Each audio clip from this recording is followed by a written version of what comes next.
하나님은 영이시니 예배하는 자가 영과 진리로 예배할지니라. 아멘.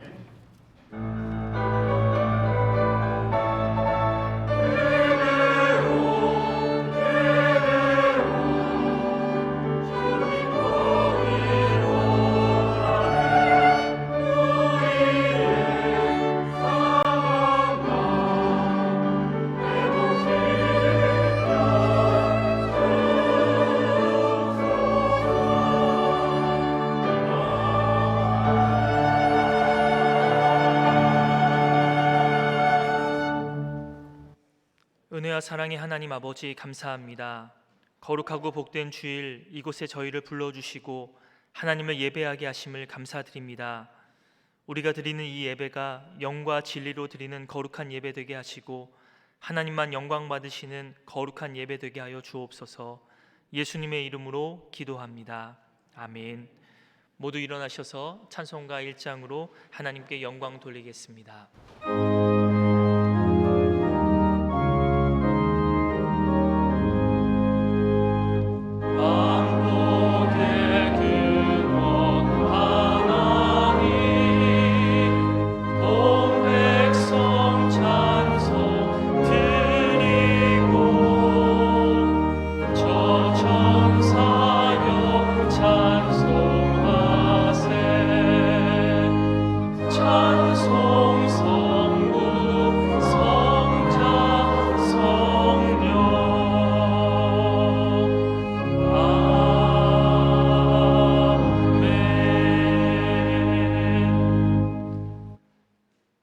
다 같이 성시교도 가시겠습니다. 성문으로 나아가라, 나아가라. 백성이 올 길을 닦으라.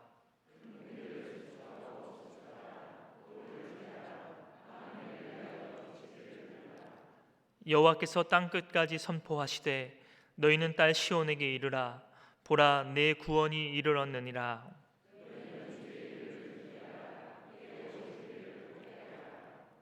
모든 골짜기가 메워지고 모든 산과 작은 산이 낮아지고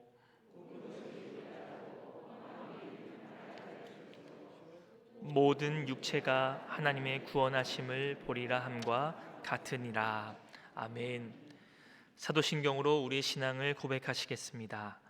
나는 전능하신 아버지 하나님, 천지의 창조주를 믿습니다. 나는 그의 유일하신 아들 우리 주 예수 그리스도를 믿습니다.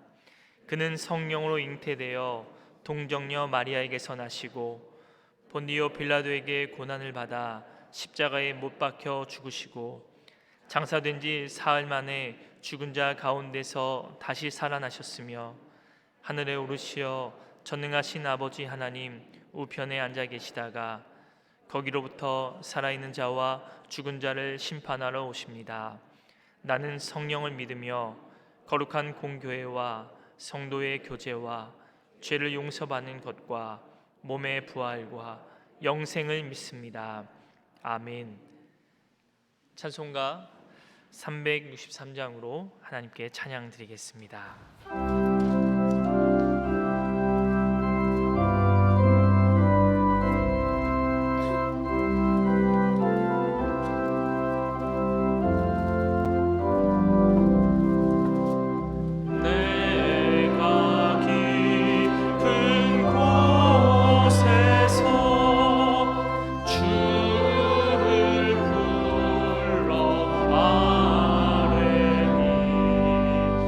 주여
공의를 실현하시려 죄악 세상 인간의 모습으로 오시사 우리 죄를 담당하신 하나님, 그 크신 은혜에 힘입어 죄사함 받고 의인으로 칭함 받으며 감히 아버지라 부를 수 있는 은혜를 주심을 감사합니다. 감사함으로 나와 예배하는 이 자리에 성령님 함께하여 주옵소서. 주여, 우리의 죄악을 따지실 때인데 누가 서리이까? 하지만 사유하심이 주께 있음을 믿기에 담대히 주 앞에 나아갑니다. 허물과 죄악을 없이 하여 주신다는 그 약속 믿고 담대히 토설하는 용기 허락하여 주옵소서. 이 시간의 예배를 통하여 일상생활에서의 죄악, 그 유혹을 이기며 하나님 자녀로서의 삶과 예수 그리스도를 본받는 삶, 그리스도의 향기를 바라는 우리의 삶이 되게 도와주시옵소서. 대림절을 기념하며 다시 오시는 주님을 간절히 사모하는 경건한 우리의 삶이 되게 하옵소서. 주여, 코로나 횡포가 너무 오래가고 이로 인해 우리의 일상이 너무 피곤합니다. 인간의 나약한 힘과 지혜로 능히 헤쳐나갈 수가 없사오니 주여, 우리를 도우시옵소서. 어서 코로나가 물러나게 도우시옵소서. 일상을 회복시켜 주시옵소서. 예배를 회복시켜 주시옵소서. 우리 성도들이 자유롭게 이 자리에 나올 수 있도록 도와주시옵소서. 이 시간 목회자를 통하여 주시는 하나님 말씀에서 우리의 신앙을 다시 한번 점검하는 시간 되게 도와주시며 전하는 말씀에 권위를 더하시고 우리 모든 성도에게 은혜 넘치는 역사 이루어 주시옵소서. 우리의 삶이 세례 요한의 삶처럼 예수 그리스도를 소개하는 일에 충실하는 우리의 삶 되도록 도와주시옵소서. 우리 교회가 계획하는 모든 행사들을 위해 주님 함께하여 주시옵소서. 우리 신안의 성도들이 한 마음 되어서 그리스도의 정신을 실현해 나감으로 이웃에 주변에 선한 영향력을 끼쳐 나갈 수 있도록 도우시옵소서. 코로나로 움츠리고 위축된 우리 모든 이웃에게 우리 교회가 할 수 있는 일을 함으로써 이 지역사회를 리드하고 믿지 않은 무리를 교회로 이끌어오는 역사 있게 하여 주옵소서. 이 겨울에 코로나와 싸우는 방역 관계자들에게 힘을 더하여 주시고 나라의 안정을 지키는 모든 손길들 위에 피곤치 않도록 그 손을 붙잡아 주시옵소서. 또 다가오는 대선에서 이 나라를 온전히 잘 이끌어 나갈 참된 지도자를 선택할 수 있도록 우리에게 지혜해 주시옵소서. 남과 북이 평화롭게 교류할 수 있는 날이 어서 오게 하여 주시고 이 지구상 모든 곳 자유가 억압받는 모든 곳에 주의 자비와 은총을 베풀어 주옵소서. 주여, 임마누엘 찬양대 찬양 받으시고 은혜 넘치게 하옵소서. 주여, 모처럼 울려 퍼지는 이 찬양이 정말로 은혜되는 찬양 되게 하시며 앞으로 더 많은 우리 찬양대원들 찬양대가 가득 차서 우렁찬 찬양이 성전을 주여 흘러넘치게 하여 주시기를 원합니다. 예배를 돕는 다른 모든 손길들 위에도 합당한 복과 은혜로 채워주시옵소서. 우리 예배를 온전히 주관해 주시기를 바라오며 예수의 이름으로 기도합니다. 아멘.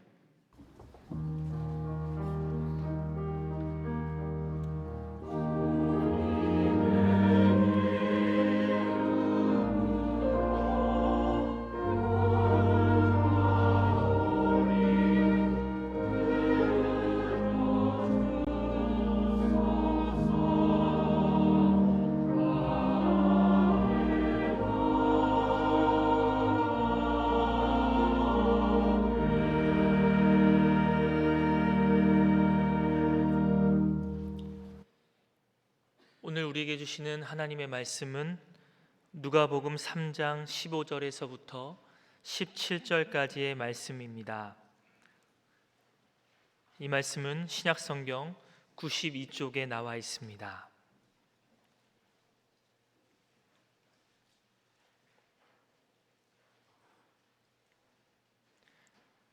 하나님의 말씀을 봉독합니다.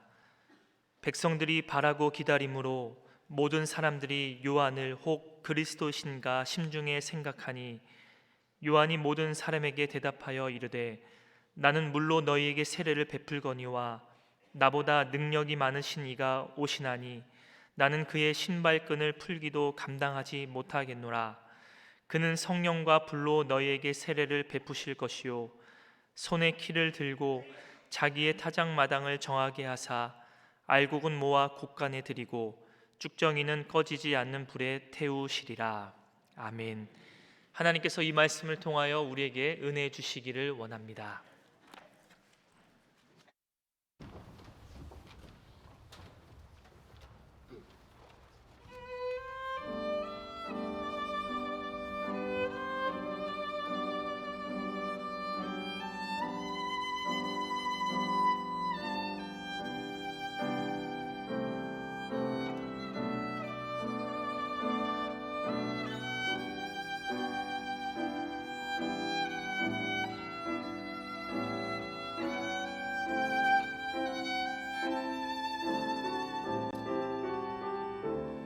내가 사람의 방언과 천사의 말을 안다 할지라도 내게 사랑이 없으면 소리나는 구리와 울리는 꽹과리네오.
감사합니다. 잠깐 기도하겠습니다. 하나님 아버지, 대림절 첫 주일을 맞았습니다. 우리 주님께서 이 땅에 오신 그 때를 기억하고 기념하며 우리 주님께서 다시 오시겠다 하신 그 약속을 또한 기억하며 우리가 기대하는 마음으로 이 시간을 보내게 하여 주옵소서. 예배 자리로 불러주셨습니다. 하나님의 뜻을 하나님의 말씀 가운데서 우리가 발견하게 하여 주시고 성령 하나님께서 우리의 마음과 귀를 온전히 열어주시고 온전히 선포하여 주셔서 우리가 우리 주 예수 그리스도를 만나는 귀한 시간 되게 하여 주옵소서. 의지하옵고 우리 주 예수 그리스도의 이름으로 간절히 기도하옵나이다. 아멘. 대림절을 맞았습니다. 이 대림절은 예수님께서 이미 이 땅에 오신 2000여 년 전에 처음 오심, 초림이라고 합니다.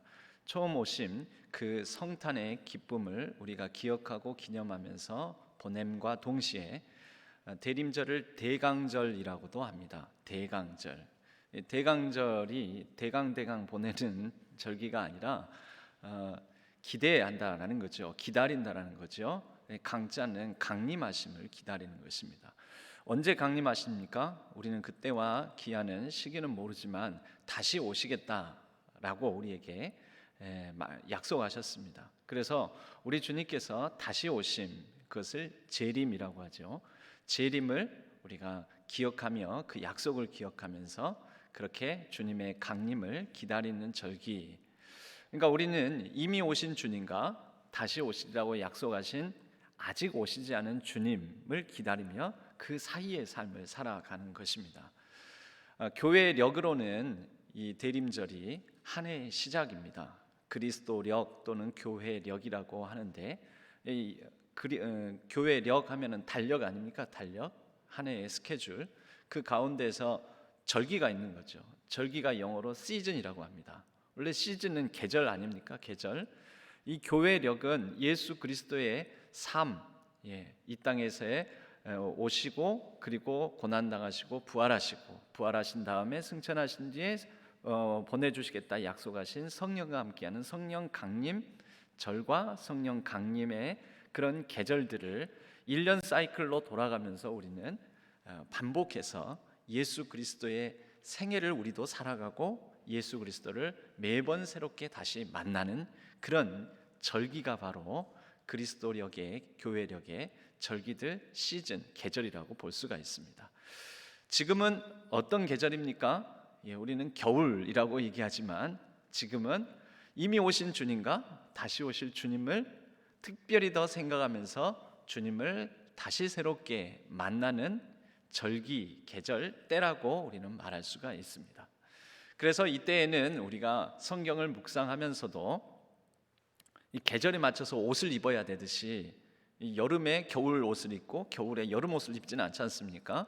그때 우리가 특별히 묵상하는 말씀들이 있습니다. 그 묵상하는 말씀들이 순환절, 사순절, 고난주간, 부활절 전까지는 우리가 예수 그리스도의 순환, 고난, 십자가의 길을 주로 묵상하지만 이 대림절 기간에는 예수 그리스도께서 오심을 기다렸던 사람들, 그래서 예수 그리스도를 오랜 기다림 가운데서 만났던 사람들, 예수 그리스도를 어떻게 기다렸는지, 혹시 예수 그리스도의 오심을 기다리면서 예수 그리스도에 대해서 오해하고 있는 사람들은 없었는지, 그런 말씀들을 우리가 묵상하면서 우리의 예수 그리스도를 기다리는, 만나기 위한 그 준비를, 자세를 새롭게 하는 그러한 때입니다. 그때에 맞춰서 우리가 말씀을 이렇게 읽고 묵상을 하면 우리의 영성을 키우고 영적 생활을 좀 더 성숙하게 하는데 매우 큰 도움을 받을 수가 있습니다. 여러분, 여름과 겨울에 옷을 바꿔서 입으면은 우리 몸에 건강에 안 좋습니다. 그렇지요? 여름에 막 두껍게 입고 그러면 땀 뻘뻘 흘리면서 뭐 오리털, 거위털 옷을 입고, 겨울철에 그냥 얇은 삼배 모시옷 입고 그러면은 몸이 상하겠지요. 그 절기에 맞춰서 우리가 말씀을 좀 더 묵상하고 이렇게 나누면 우리의 영성이 더욱더 건강해질 수 있다라는 말씀입니다. 그래서 성탄절 앞두고 고난의 말씀을 묵상하기보다는 이때는 기억과 기쁨으로 또 기대와 소망으로 이미 오신 주님과 오실 주님을 우리가 맞이하는 마음으로 주님을 그 말씀 가운데 깊이 만나는 그러한 시간이 되었으면 합니다. 오늘은 그런 대림절 첫째 주일 맞아서 이 예수 그리스도의 오심을 먼저 그 길을 예비했던 세례 요한을 통해 대림절을 맞이하는 우리의 만남의 자세와 태도에 관한 말씀을 몇 말씀 나누도록 하겠습니다. 그래서 오늘 제목은 새로운 만남을 준비하며, 여기서 말하는 새로운 만남은 무엇입니까? 매해마다 돌아오는 성탄절이지만 그러나 매해 돌아오는 봄, 여름, 가을, 겨울이지만 우리가 봄을 맞이할 때는 새봄을 맞이한다 이렇게 하지 않습니까? 그러듯이 우리가 매번 돌아오는 성탄절이지만 매번 또 수십 년 평생 수십 번에 걸쳐서 번째 만나는 대림절이지만 예수 그리스도와 새로운 만남을 우리가 준비하고 기대해 보자라는 것입니다. 세례 요한은 예수 그리스도를 만난 사람이었습니까? 예수 그리스도의 공생애가 시작되기 전에 사촌지간이었다고 하죠. 그렇게 친척 사이였는데 아마도 그 공생애 전에도 만남의 기회가 있었을 거라고 우리는 상상을 해봅니다. 성경에는 나와 있지는 않지만, 그러나 더 중요한 것은 세례 요한은 하나님을 만난 사람이라는 것은 분명합니다. 오늘 말씀에 보면 백성들이 바라고 기다림으로, 백성들의 바람과 기다림이 있었지요. 이때에는 어느 때보다도 그리스도 메시아에 대한 간절한 소망과 기대함이 있었던 시기였습니다. 왜 그랬습니까? 당시 대외적으로는 로마의 지배를 받고 있었고, 그리고 대내적으로는 백성들이 매우 궁핍하고 가난하고 괴롭고 아픈 그런 고통스러운 삶을 살아가고 있었습니다. 그렇기 때문에 그들에게는 대내외적으로 다스려 주실 분, 하나님의 의를 이루어 주실 분, 그래서 다윗 왕국 때와 같이 하나님의 통치를 회복해 주실 그런 다스리는 자 메시아를 기다리고 있었습니다. 약 400여 년 동안 말라기 선지자 이후에 약 신약 시대가 예수 그리스도께서 오시는 그때까지 400여 년 동안 이스라엘 역사, 이 유대 땅 역사에 매우 어두운 시기를 지금 보내고 있었습니다. 그래서 하나님께서 더 이상 특별한 선지자를 통하여서 하나님의 뜻을 말씀하시지 않고 여러 이방 제국들의 지배를 받으면서 매우 지치고 고온한 가운데 있었기 때문에 하나님의 말씀을 그래도 붙들고 살아가는 백성들은 메시아가 오시기를, 그리스도가 오셔서 다스려 주시기를, 그래서 모든 어긋난 것들을 회복해 주시기를 바라고 있었던 것입니다. 여러분, 메시아, 그리스도, 우리는 따로따로 사용하지만 같은 말입니다. 하나는 히브리어고요, 그리스도 헬라어입니다. 같은 말로 구원자, 구원자, 다스려 주신 분이라는 뜻을 갖습니다.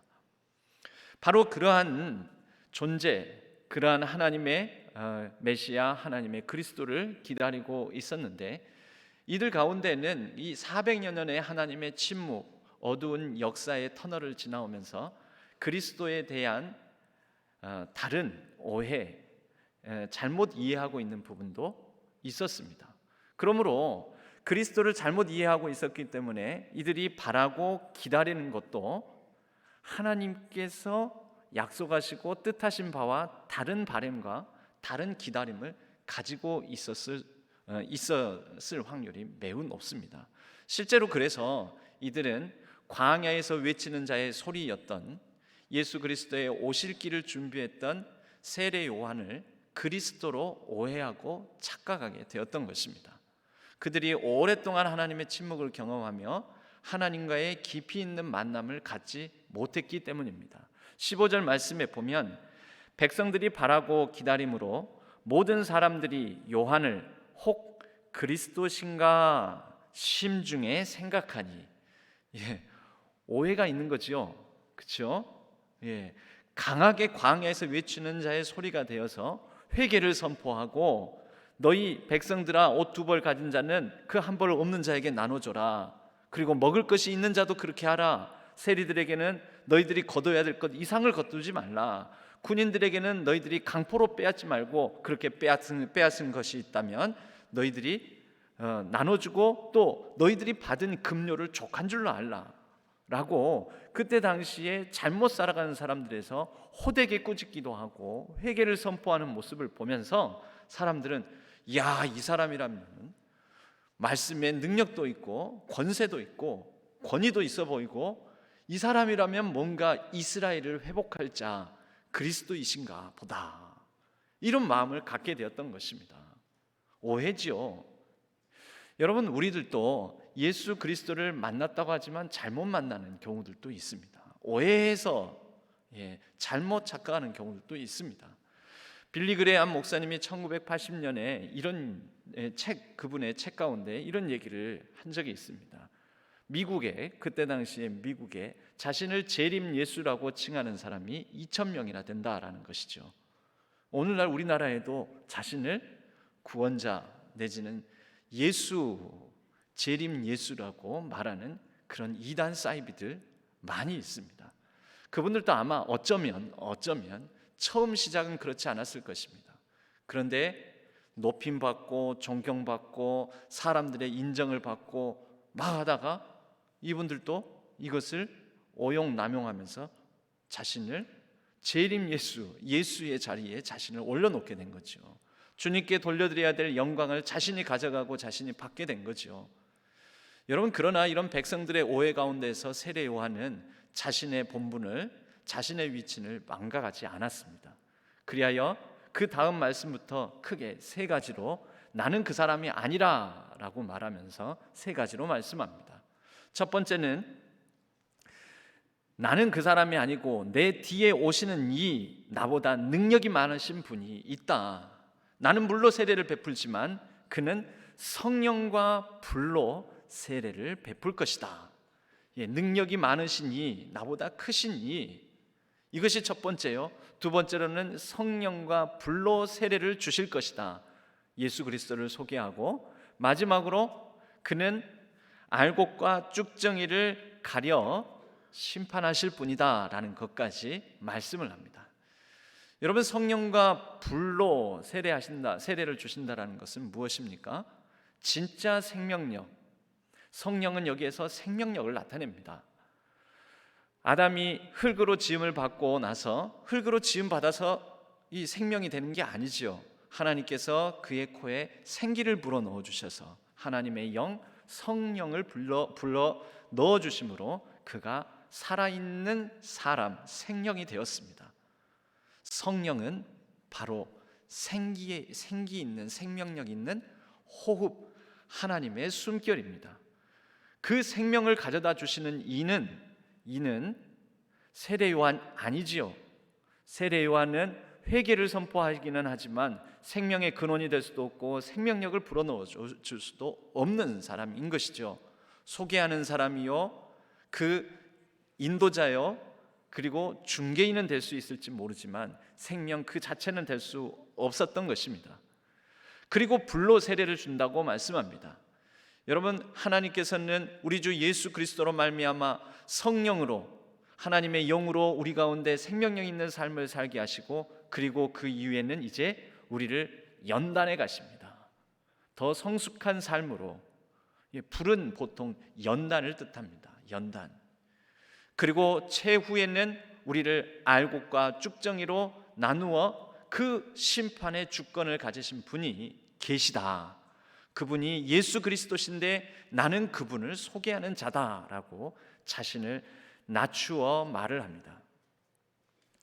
여러분, 이 세례 요한의 모습을 통하여서 우리는 대림절을 맞이하며 바로 그러한 분, 세례 요한보다 크시니, 능력이 많으시니, 세례 요한이 감히 신발끈을 풀기도 감당하지 못할 뿐이라고 여겼던 그 예수 그리스도, 성령과 불로 우리를 세례를 주시며 우리의 삶을 변화의 삶으로 이끌어 가시는 예수 그리스도, 그리고 우리를 최후에는 알곡과 쭉정이로 가려 심판의 주권을 가진 예수 그리스도를 우리가 어떻게 만나야 될지 몇 가지 나눠보고자 합니다.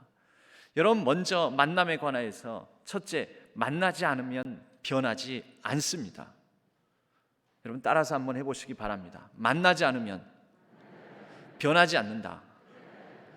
여러분, 애완견이나 애완묘를 키우신 분이 있습니까? 예, 애완견은 강아지고 애완묘는 고양이입니다.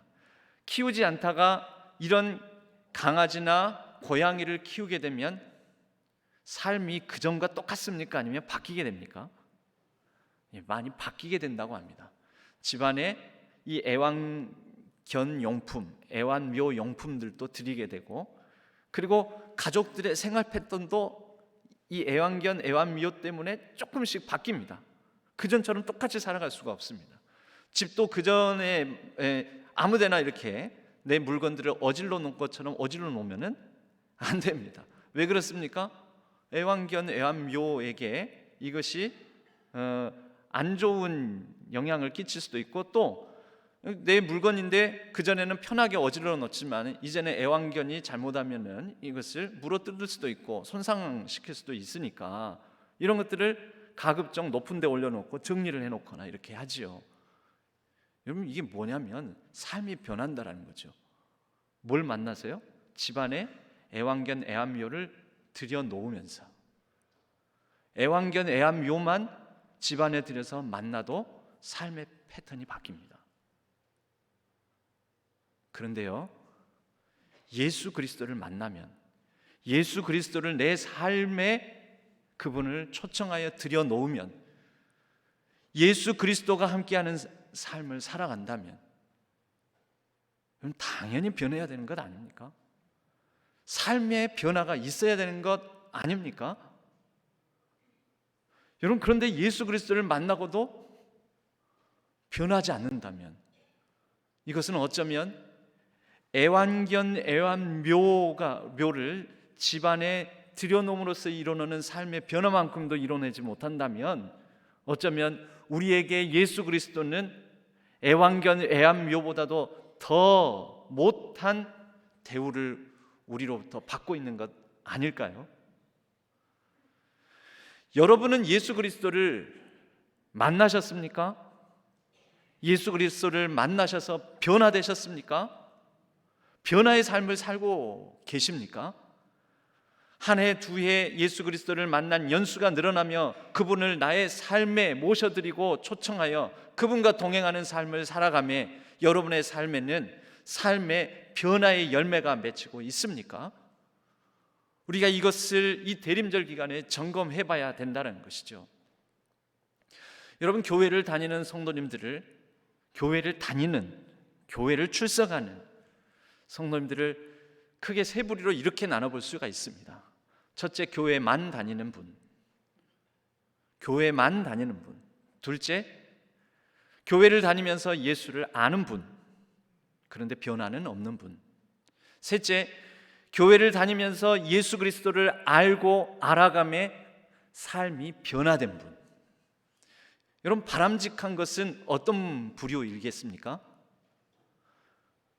교회를 다니면서 예수 그리스도를 만나고 예수 그리스도에 인하여 변화된 삶을 살아가는, 여러분, 이것이 우리가 바라고 추구하고 또 봤으면 하는 그런 교회 다니는 사람, 성도의 모습 아니겠습니까?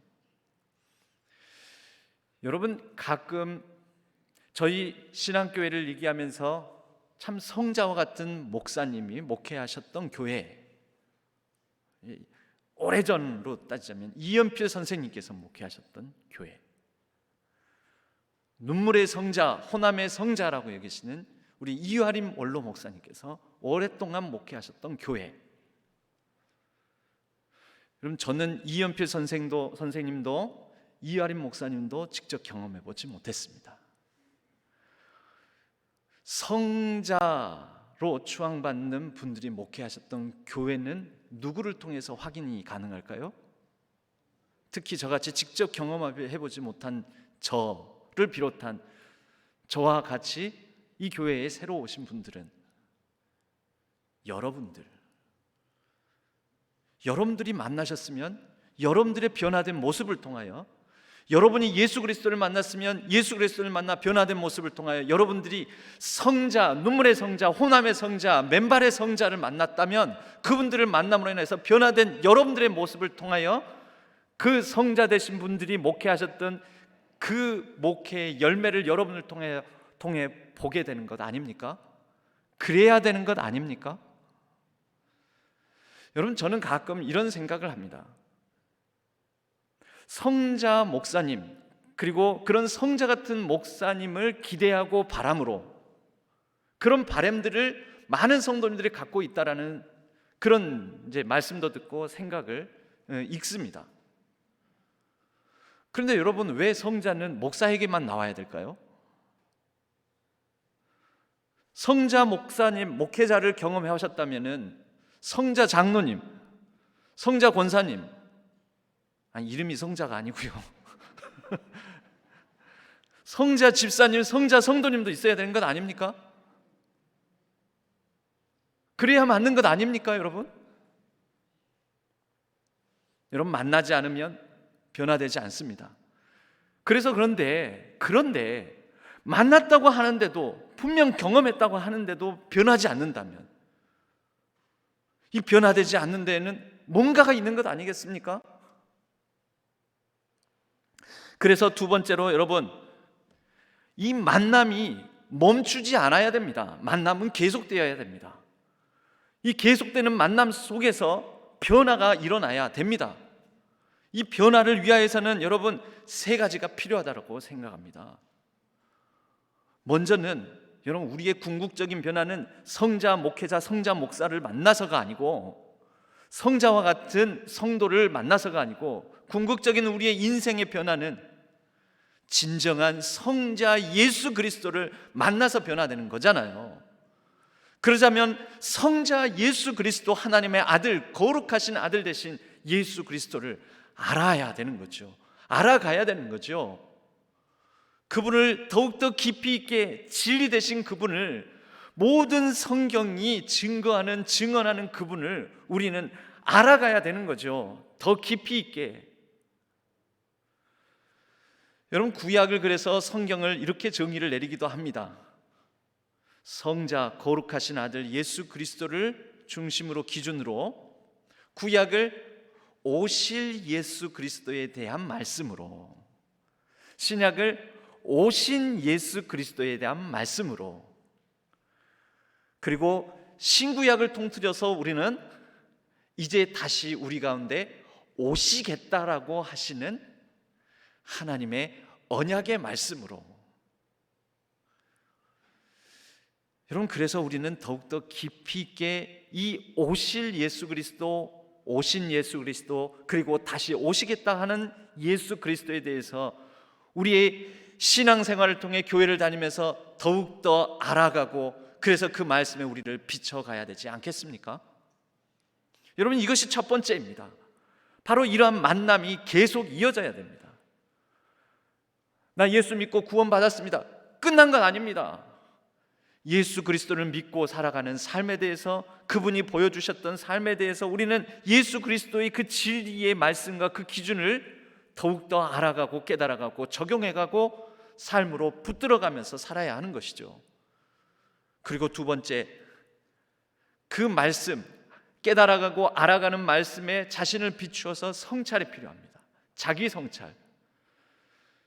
여러분, 우리 한국 기독교가, 한국 교회들이 때로는 비난, 비판을 받는 부분들이 자기 성찰, 자신을 비춰본, 자신을 말씀 가운데서 확인해 보는 과정들이 없어서, 그래서 변화가 없고 변화의 삶이 없어서 비난, 비판을 받는 것 아니겠습니까? 여러분, 제가 이번 주에 퓨 리서치 연구센터, 퓨 리서치 센터라는 세계적인 이 리서치 기관인데, 이곳에서 이 설문조사를 한 결과를 11월 18일에 발표한 결과를 보고 다소 한숨이 나왔습니다. 여러분, 이것은 선진국 17개 나라, 이 대한민국을 포함해서 17개 나라에 이 18,000명에 되는 사람들을 조사해서 이 설문지 결과를 이렇게 정리를 한 것입니다. 그 설문의 내용은 우선 질문을 중요한 질문 한 개를 물었습니다. 그것은 무엇이냐면 삶을 의미 있게 만드는 것, 무엇이 당신의 삶을 의미 있게 만드는 것입니까? 하고 18,000명의 사람들에게 세 가지를 1위, 2위, 3위를 적어내라고 그랬습니다. 제일 의미 있게 만드는 것에서부터 세 번째에 해당되는 것까지 적어내라 그래가지고 그것을 쫙 분석을 해서 정리를 했더니 여러분, 많은 17개 나라들 중에 제일 삶을 의미 있게 만드는 것으로 가족을 꼽았습니다. 가족. 14개 나라가 1위로 가족을 꼽았습니다.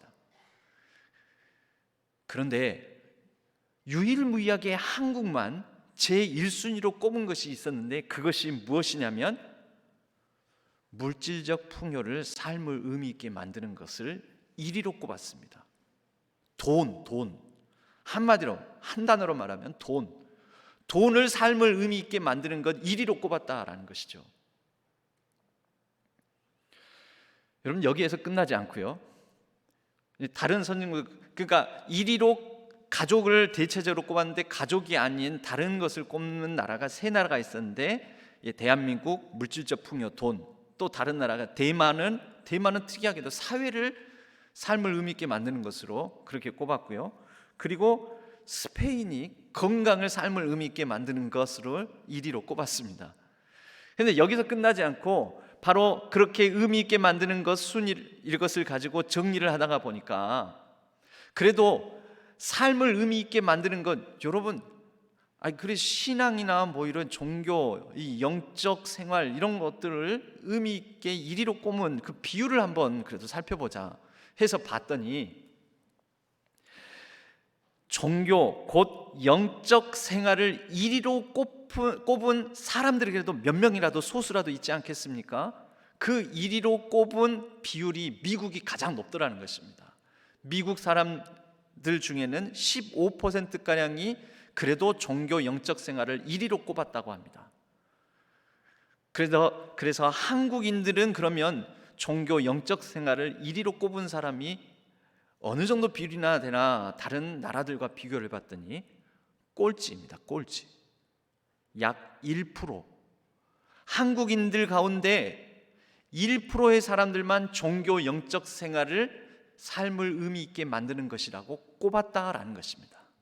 여러분, 대한민국 인구로 만약에 환산을 한다면 5천만 명 중에서 1%면은 몇만 명입니까? 50만 명. 50만 명 정도만 종교 영적 생활을 삶을 의미 있게 만드는 제1순위로 꼽았다라는 것입니다. 이 가운데는 기독교, 불교, 뭐 다른 종교인들까지 다 합친 것이기 때문에 그 50만 명 중에서 기독교인들은 몇 명이나 될까요? 여러분, 다시 그럼 질문을 드리겠습니다. 우리나라에 교회 다니는 사람 기독교인이 몇 명이라고 우리는 꼽습니까? 몇 명이라고 우리는 생각하고 있습니까? 50만 명보다는 많죠. 한 1000만 명, 심지어 1200만 명까지 꼽은 적도 있고 그러는데 요즘은 좀 많이 겸손해져 가지고 한 800만 명, 700만 명 이렇게 얘기를 합니다.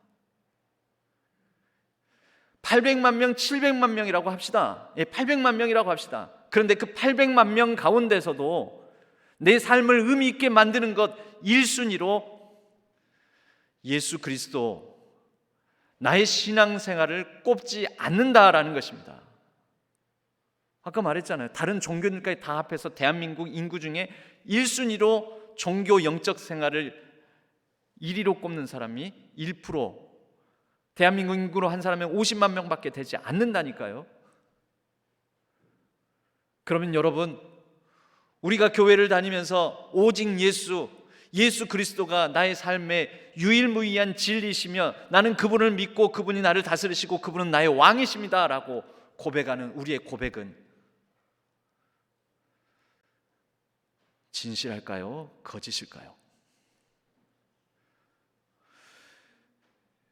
여러분, 이런 가운데서 무슨 변화의 삶이, 그리고 더 나아가서 교회 밖에 무슨 변화의 원동력이 우리 그리스도인이 될 수 있겠습니까? 과연 우리는 예수 그리스도를 만나고 살아가고 있는 것일까요? 그분과 함께 우리는 동행하고 있습니까? 여러분, 진짜로 주 예수보다 더 귀한 것은 없네, 세상 부귀영화 물질 어떤 것보다도 주 예수가 가장 나의 삶의 최고의 가치입니다 라고 진정으로 고백하고 계십니까? 대림절은 바로 이것을 점검하고 돌이켜보고 우리를 성찰하는 그런 시간입니다. 이때 우리는 예수 그리스도를 새롭게 만나야 됩니다. 그분을 알아야 됩니다. 그리고 그분 앞에 우리 자신을 돌아봐야 됩니다. 그리고 여기서 끝나는 것이 아니라 세 번째로 용기 있는 결단과 더불어 삶의 새로운 습관을 만들어야 합니다. 여러분, 그리스도인들만의, 기독교인들만의 습관이 있습니까? 기독교인들만의 어떤 행동 방식이 있습니까? 한국 사회, 한국 교회 안에 그리스도인들, 딱 보면 저 사람은 다른 건 몰라도 저 사람 행동을 보면은 그리스도인이 맞아. 일주일에 한 번 교회 가는 거예요? 아니죠. 그거 아닙니다. 그리스도인을 보면, 야, 그러한 삶 가운데 어떻게 자기 것을 내어놓고 움켜잡으려 하는 것이 아니라 뭔가 포용력 있고 온유하고 겸손하고 낮아지고 사람들을 격려하고 위로하고, 딱 보니까 예수 믿는 사람이네, 딱 보니까 교회 다니는 사람이네, 딱 보니까 그리스도인이네. 여러분, 이런 용기 있는 결단과 삶의 새로운 습관, 그런 것들이 우리 가운데 있어야 하지 않겠습니까? 여러분, 오늘날 교회 다니는 사람, 그리스도인들을 특징 짓는 어떤 행동 양식이 무엇이 있습니까? 일주일에 한 번 교회 가는 것, 아니면 술 안 마시는 것, 담배 안 피는 것, 뭡니까 도대체? 그러나 여러분, 방금 말씀드린, 제가 우선 세 가지만 꼽았는데 이 세 가지가 정말 그리스도인, 예수를 만난 사람이라고 특징 짓는 그런 구체적인 행동 양식, 고작 이것뿐입니까? 여러분, 성탄의 기쁨을 우리가 누린다고 하면서 교회 안의 기쁨이 아니라 교회 밖의 기쁨으로 우리가 나아가기 위해서는, 여러분, 성탄절에 선물 받을 그런 기대감 가지고 계시나요? 아니면 우리 가족, 우리 자녀들을, 우리 손주들에게 선물 줄 그런 생각을 가지고 계시나요? 여러분, 성탄절 무렵이 되면 오히려 이 지역사회의 이 주변에 많이 나누고, 내 자녀들 거 사면서, 우리 손주들 거 사면서 내가 한 개만 더 사서 우리 주변에, 이런 선물이 내 아이들이 필요하다면, 내 손주들이 이렇게 기뻐한다면 이거 받고 좋아할 사람 있지 않을까? 여러분, 이것도 사실은 작은 용기 있는 결단이죠. 우리 집 생활 필수품, 특별히 다른 계절 말고 이 시즌, 이때만이라도, 한 12월 달만이라도 우리 집 생활 필수품 늘 사잖아요. 화장지, 치약, 샴푸 이런 거 사시지 않습니까? 생활 필수품 사면서 나도 생활 필수품 하나만 더 사볼까? 그리고 이것은 기부하자. 우리 집 밖으로. 필요한 사람 분명히 있을 거야. 여러분, 이런 거 한번 해보면 얼마나 좋겠습니까? 우리 가운데 머무는 것이 아니라 예수 그리스도를 만난 사람들은 초대교회 때부터 이러한 행동 양식을 가졌고, 그렇게 나누었고, 그렇게 보여주었습니다. 그래서 예수 그리스도를 만남이 그냥 만났다라는 입술의 고백이 아니라 삶의 행동의 변화와 양식으로, 그래서 그 사회를 변화시키는 원동력으로 작용을 했습니다. 그래서 로마를 변화시켰고, 전 세계에 예수 그리스도를 믿는 사람들이 그 환난과 핍박 속에서도 늘어났던 것입니다. 여러분, 세례 요한도 예수 그리스도를 다 이해하지 못했습니다. 물론 오늘 말씀 가운데 이렇게 예수 그리스도를 소개하였지만, 세례 요한조차도 나중에 예수 그리스도의 사역을 제자들을 통하여서 들었을 때 제자들을 통하여 다시 묻게 됩니다. 오실 그이가 당신 맞습니까? 아니면 우리가 다른 일을 더 기다려야 할까요? 진짜 메시아 맞냐고, 진짜 그리스도 맞냐고. 예수님께서 대답하시죠. 저는 자가 일어서고 걷고 병든 자가 낫고 자유함을 누리는 역사를 봐라. 그리고 이것을 통하여 오실 그이가 메시아 맞냐라는 질문에 대해서 답을 해라. 너희들이 본대로 얘기를 해라. 세례 요한에게는 오해가 있었습니다. 세례 요한조차도 예수 그리스도에 대해서 다스리는 자, 좀 더 힘있게 통치하는 자로서의 메시아상을 기대했었는데 그렇지 않으니까, 죄인들과 더불어서 먹고 마시고 병약한 자들과 약자들과 더불어서 함께 하시는 예수 그리스도의 모습을 보면서 오실 그이가 당신이니까 했던 것이지요. 그렇지만 세례 요한은 그렇게 예수 그리스도에 대한 의심도 있었고 또 오해도 있었지만 그의 일평생을 통하여서 예수 그리스도를 그의 삶의 가장 존귀한 자로 높이는 삶을 살았습니다. 그래서 그는 또한 제자들에게 이렇게 말하지 않았습니까? 그는 흥하여야 하겠고 나는 쇠하여야 하리라. 여러분, 그랬을 때 예수님조차도 세례 요한을 여자가 낳은 자 중에서 가장 큰 자라고 인정해 주셨던 것입니다.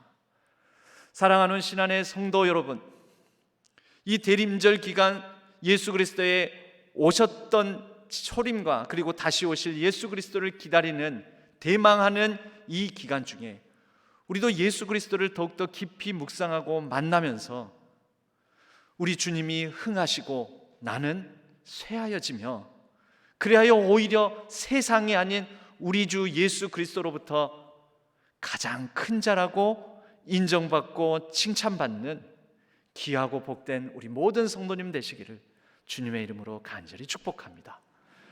하나님 아버지, 감사합니다.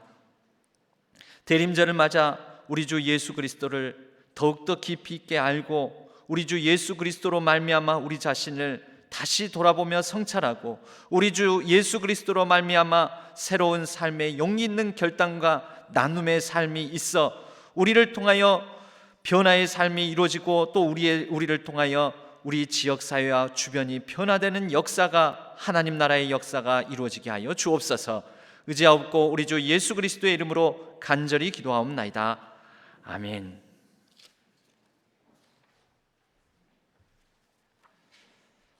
다 함께 찬송가 105장으로 하나님께 찬양드리겠습니다.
아버지, 하나님께서 주신 모든 물질 가운데 구별하여 주일헌금으로 11조와 선교 비전 전도 헌금으로 결혼 감사와 생일 감사와 건강 감사와 범사의 감사함으로 갖가지 감사의 제목을 담아 감사의 예물로 목적 헌금으로 하나님 앞에 올려드립니다. 하나님께서 기뻐 받으시고 하나님의 뜻 가운데 하나님 나라를 위하여 아름답게 사용하여 주옵소서. 우리의 삶에는 하나님만이 주실 수 있는 넘치는 위로와 기쁨, 하늘의 소망이 충만한 삶이 이루어지게 하여 주옵소서. 우리의 자녀 손들을 복되게 하여 주시고 우리의 가정들을 하나님의 은혜로 충만케 하여 주옵소서. 모든 환우들을 위로하여 주시고 하루속히 병상을 털고 일어나게 하여 주옵소서. 우리 모든 수험생들 대학 진학과 진로 학업 위에 은혜를 베풀어 주시고 형통의 길로 역사하여 주옵소서. 우리 모든 코로나19로 말미암아 상하고 눌리고 어려운 가운데 있는 이 나라와 이 민족 온 세계 열방을 하루속히 이 먹구름으로부터 자유하게 하여 주시고 우리의 온전한 일상이 회복될 수 있도록 도와 주옵소서. 날마다 우리의 삶을 이끄시고 복되게 하여 주시는 우리 주 예수 그리스도의 이름으로 간절히 축복하고 기도하옵나이다. 아멘.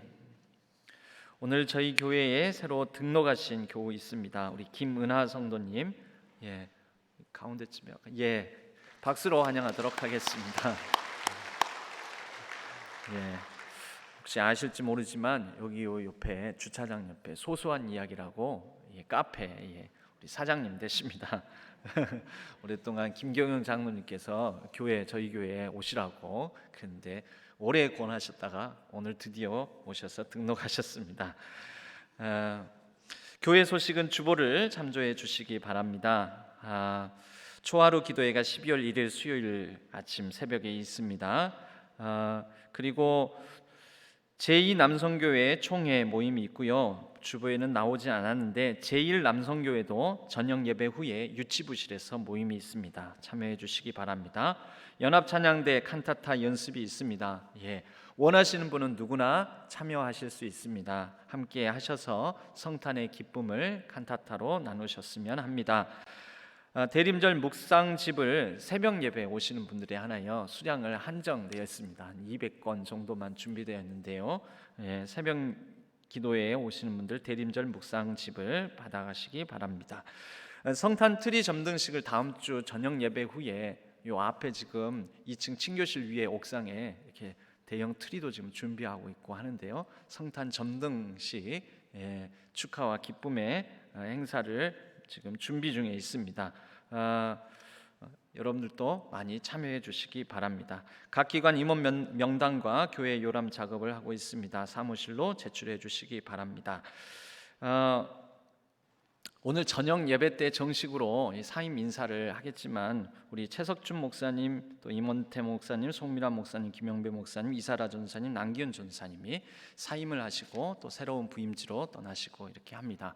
오늘 최석준 목사님 2부 사회를 보셨는데 오늘 이 강단에서 이렇게 사회를 보시는 것은 마지막으로 보시게 되었습니다. 오늘 저녁에는 최석준 목사님께서 마지막 이 강단에서 저녁 예배 말씀을 나누어 주시도록 하겠습니다. 앞으로 걸어가는 또 사역의 걸음걸음 위에 하나님께서 동행하시고 함께해 주시기를 우리 성도님들께서 응원해 주시고 기도해 주시기 바랍니다. 우리 모두 자리에서 일어나시겠습니다. 주기도문송과 축도로 예배를 마치겠습니다.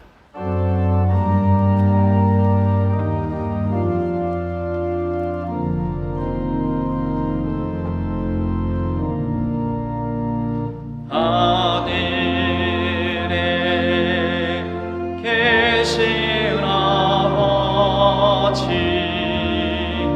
이름 거룩하사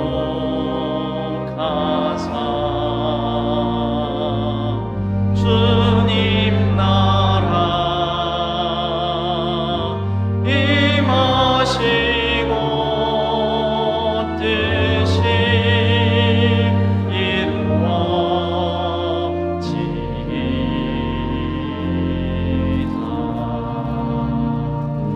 일용할 양식 주시고 우리들의 큰 죄 다 용서하시고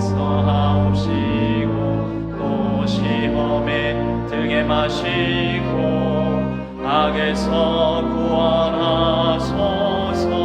대개 주의 나라 주의 권세 주의 영광 영원히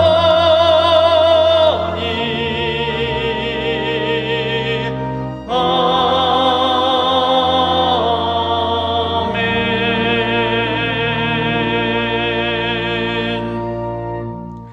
이제는 우리 주 예수 그리스도의 은혜와 하나님 아버지의 지극하신 사랑하심과 성령 하나님의 위로 교통하심이 함께 예배를 드리는 모든 성도님들 위해 새로운 인생의 결단 위에 또 온라인상에서 흩어져 예배를 드리는 모든 예배자들 위해 이제로부터 영원까지 함께 하시기를 간절히 축원하옵나이다. 아멘.